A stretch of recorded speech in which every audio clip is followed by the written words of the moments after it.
live with us today to tell us more about all the amazing work that she's doing with animals and with pet parents to help improve the quality and longevity of animal life. So thank you, Dr. Judy Morgan, for joining me, and congratulations on your Game Changer Award.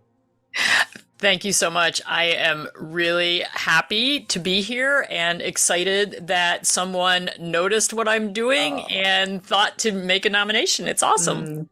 It is. It is awesome. And you're doing a lot. You have done a lot, and you're continuing to do a lot. So for the listeners and readers that may not be familiar with who you are and what you're doing, will you back up and walk us through two different kind of paths? One, why you decided to become a veterinarian, but then you, like many of our game changers, have gone through some additional steps. You have taken additional steps to become trained in modalities beyond what you got in veterinary school. So walk us through kind of the transition into you deciding, I don't have enough tools, and here's why I want to learn more.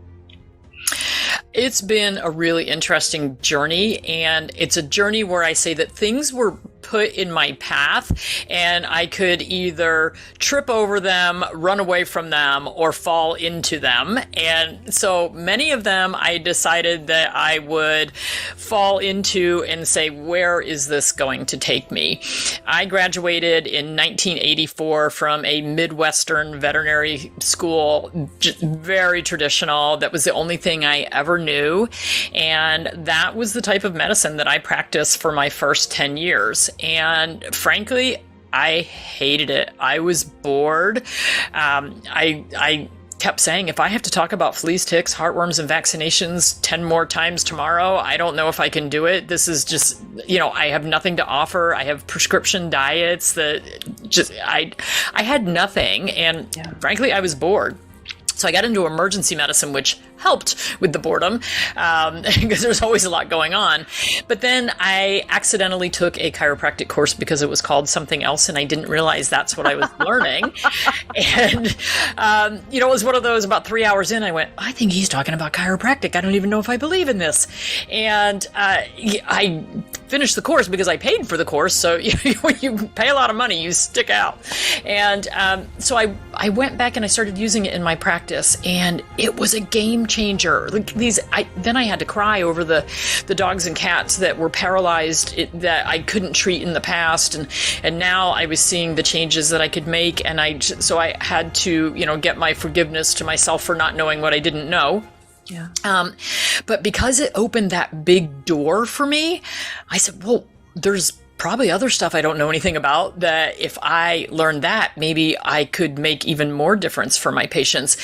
So I was all over the place. I started studying homeopathy. I studied raindrop therapy, essential oils, light therapy, sound, vibrational, you name it. I was just going to learn whatever I could learn about everything. And then I decided to take an acupuncture course through the Chi Institute. And when you go to the Chi Institute, you don't just learn about acupuncture, you learn about all 4 branches of Chinese medicine.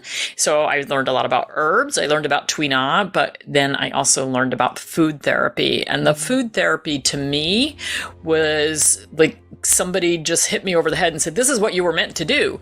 And it really resonated with me. And when I started using that for my patients, I'll never forget one of my very first holistic consultations was one of my clients had an old Doberman, obese, horrible coat, down. The dog could not get up, and she had cancer.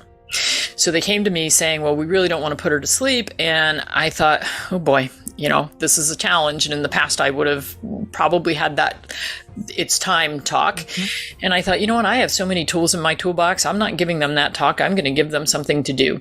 And I said, would you be willing to make food for your dog? She'd been on dry kibble her entire life. And I mean, you could tell the dog just looked bad for all the reasons that she should look bad. Not to mention she had cancer. And they said, we'll do anything you say, Dr. Morgan. I said, okay. So we did some acupuncture. I made a recipe for the dog. This is very early in my career of making recipes. It was probably something crazy, but, and so we did a few things and I sent them home, and then I would see them, weekly, every other week. And the dog lived about 4 months. But not only did she live that 4 months, within about a week and a half, she was up walking. She lost the excess weight. Her coat bloomed. She was amazing. And when they brought her in to finally have her put down because she was just at that point, they said, we are so thankful for the past 4 months. This has been the best 4 months of our dog's life. And we felt so empowered because we were able to help her, and making her food was a joy. And we loved seeing the changes. We just wish we had known this earlier. And I felt like saying to them, I wish I had known this earlier too. But, it's just so, it's so different when you go from being bored and fed up with what you're doing to having the knowledge and the power to make incredible differences in the life and longevity of the pets. הרפואה הגדולה מכולן היא ללמד אנשים איך לא להזדקק לה. Dear Dog Life רוצים עוד מג'ודי מורגן. כנסו לדף הפייסבוק שלנו, בחיפוש כתבו בעברית. ג'ודי מורגן ישראל. למגוון תכנים שלה, כנסו לקבוצת הפייסבוק שלנו, כלבים וחתולים חוזרים אל אמא טבע.